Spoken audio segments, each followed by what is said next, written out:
Welcome to Mental Health in Sweat, a conversation we were never supposed to have, but must.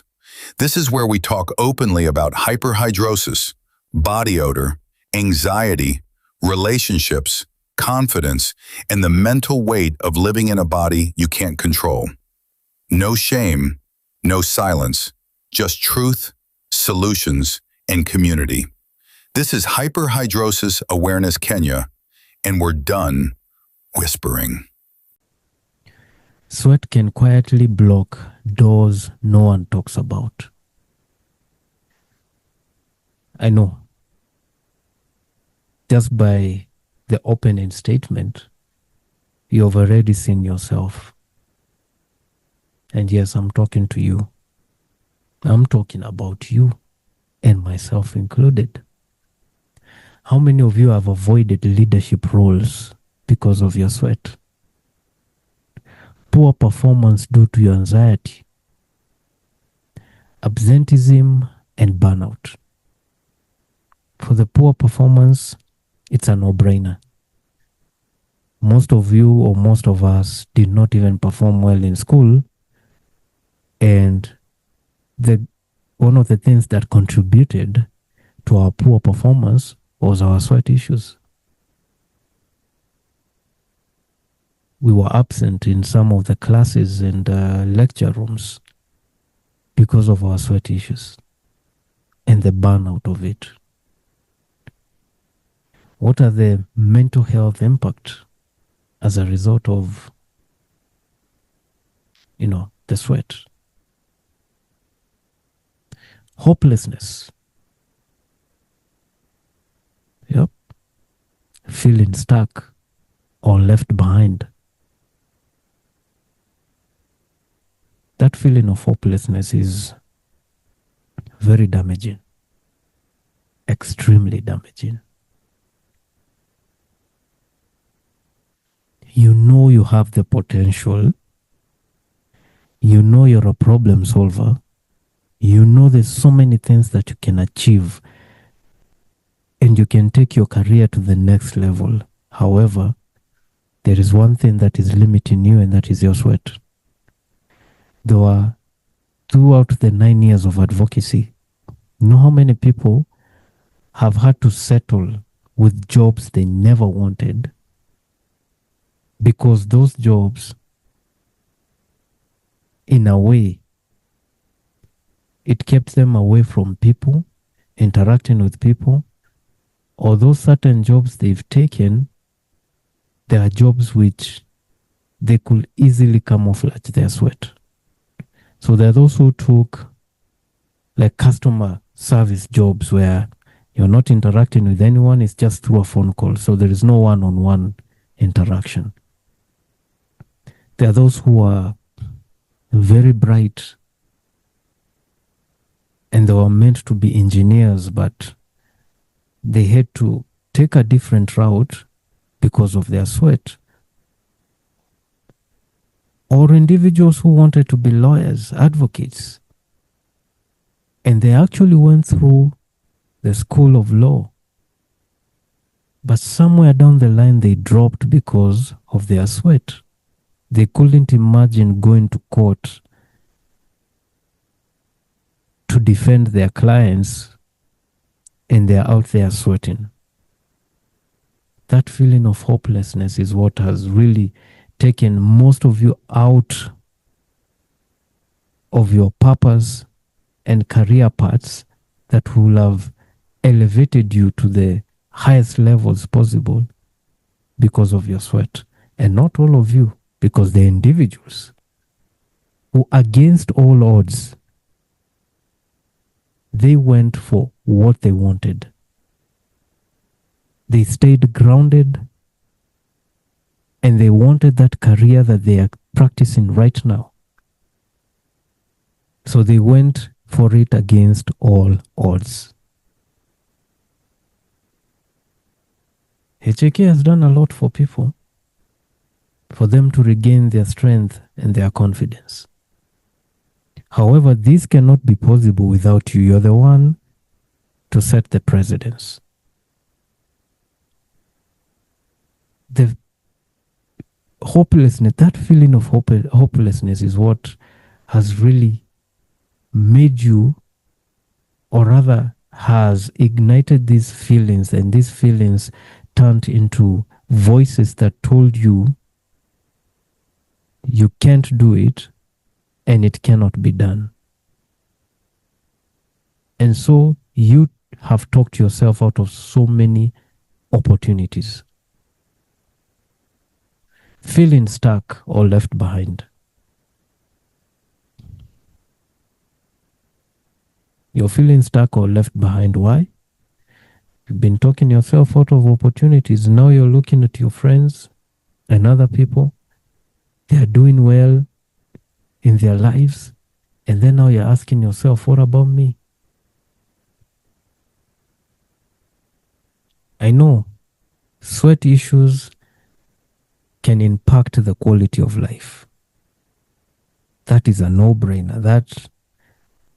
It's a well-known fact. However, who's on the driver's seat? It's you. So you also need to brace yourself and your mind that we are going to do this against all odds. When I started advocating for hyperhidrosis, I was discouraged. The number of people who discouraged me from doing it cannot be compared to the number of people who have been encouraging me over the years. Many told me this is not going to work. So what if I listened to them? When I started, we had several directors. They all went, and I remained by myself. When the journey started in 2018, we're in 2026. I've gone through the different spheres of leadership. It's like a roller coaster ride. And it is through that process that you learn. It is through that process that your leadership is challenged. It's through that process that your strength, your problem-solving abilities are put into task. I have been labeled as calm. I've been labeled all type of things with individuals who have no evidence whatsoever to prove their accusations or to back up their claims. So what if I felt hopeless? What if for the 9 years that we have never been funded, though we have always been pitching, what if for 9 years or the start of the year I decided, you know what, since there is no funding, let me just give up. It's not that it has never happened. No, it has. Trust me, it has. There were times when I was like, I'm not seeing anything, and I'm tired of constantly having to pitch, and no one takes HAK seriously. So I might as well just let this be, let it be, let it burn. I'm out here quoting Asha. Yeah, let it burn. I mean, I've done enough.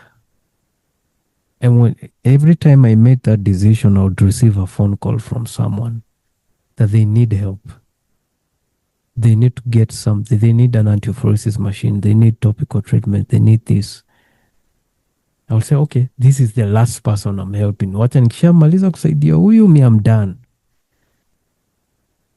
And that's how I, nilikuja kuona that HAK is not just any organization. HAK,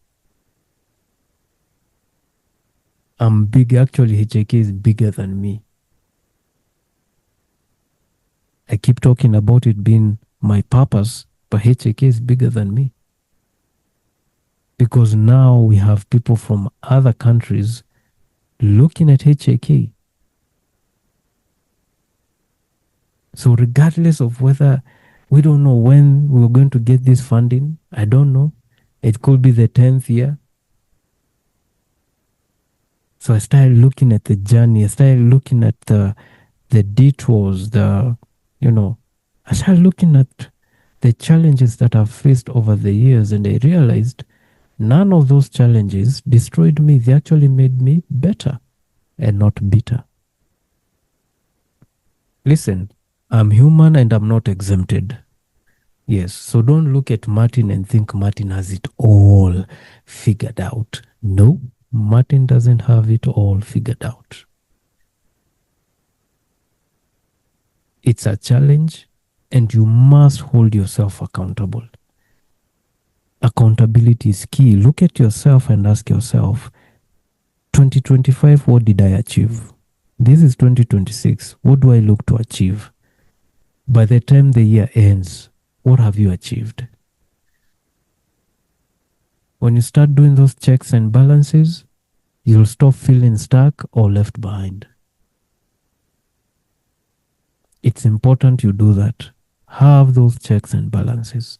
It will sort you out.